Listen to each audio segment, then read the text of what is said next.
So now that Twitter has accepted Elon Musk's stock buyout plan, what is the next move for the world's richest man? Will Musk's free speech, free market approach pressure other big tech social media platforms into following his lead? Well, joining us to share his thoughts on what this may mean is Eric Peterson. He's director of the Center for Technology and Innovation at the Pelican Institute, a free market think tank out of Louisiana. Eric, thanks so much for joining us today. So what's the next move coming from Elon Musk? Unfettered free speech on Twitter, or do you expect some restrictions? I don't know that anybody knows exactly what Elon Musk's next move is, maybe even including Elon Musk. But I definitely think what you're going to start seeing from Twitter is perhaps a rethinking of both their business model and their content moderation policies. Twitter has been stagnant for quite some time, not adding new users, not adding new revenue, which is probably one of the reasons that people decided to take Musk's offer. But from all the tweets that he's been sending out, I certainly think we're going to see a change in Twitter from their content moderation policies, which have shifted drastically from being the free speech wing of the free speech party when Twitter was founded over a decade ago. Yes, a lot of people think it's just all about free speech, but I think Musk actually wants to make some money and turn things around for Twitter. So many people expect smooth sailing for Musk and Twitter, yet I saw a report about a proposed law in Great Britain that would require social media companies to censor content that the government deems to be harmful. Your thoughts on that? How might that foil Musk's plans for Twitter in England?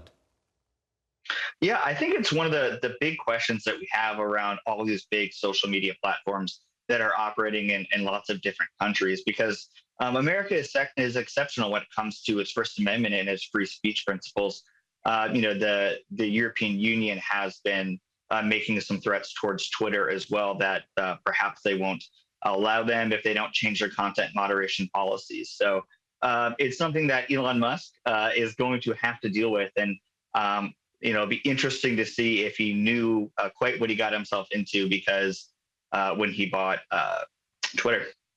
Well, let's expand on that a little bit, because I know many of the people controlling the levers of power around the world don't like speech that challenges their narratives or their agendas. It seems they're doing all they can to stop this free speech movement. So we could see people in many countries prevented from accessing Twitter, as you mentioned, the EU. So how likely is it that other governments beyond the EU may follow Britain's lead, place Chinese communist-like restrictions on speech? How about elsewhere? Yeah, I mean, it's a good question, right? Obviously, right, these services aren't available in China, right? One of the largest markets, because of the free speech, sort of implications of them. We're entering a time in technology where it's a good question of whether the EU can even take down Twitter or stop it from being downloaded. You see apps like Telegram, right, which are very popular and being used in Ukraine and Russia right now to spread a lot of information that governments might not want people to see. So I think we're definitely coming to a inflection point when it comes to government's ability to control speech.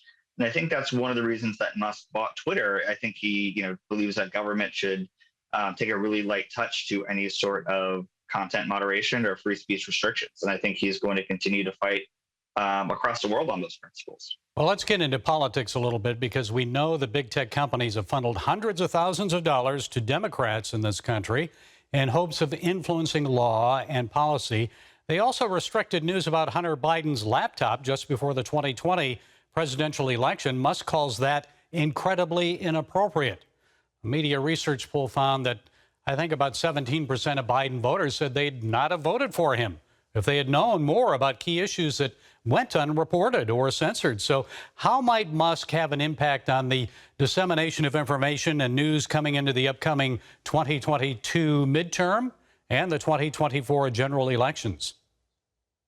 Yeah, I would say, right, when these social media platforms started, they had a much wider breadth of what people were allowed to post on them. And as the companies sort of matured and they were brought in for congressional hearings, I think a lot of the political pressure on them has got them acting much more like traditional media companies, right? That, Facebook and Twitter weren't the only people that weren't reporting on that story.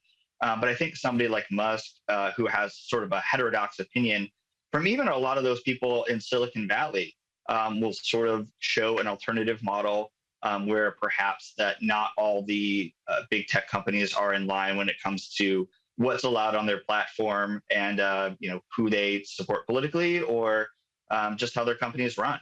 And quickly, Eric, what role should the U.S. government take in this battle? What should our Congress and president do?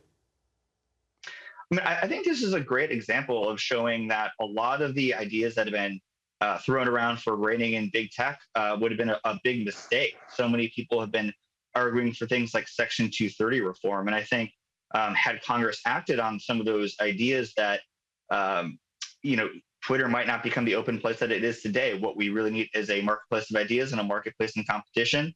And I think we're going to see with this that things are going to change pretty drastically in the tech world like they have for the last 20 years. Okay, free speech and free markets. Eric Peterson, Director of the Center for Technology and Innovation at the Pelican Institute. Thank you, Eric, for sharing your time and insights. We appreciate it. Thank you for having me.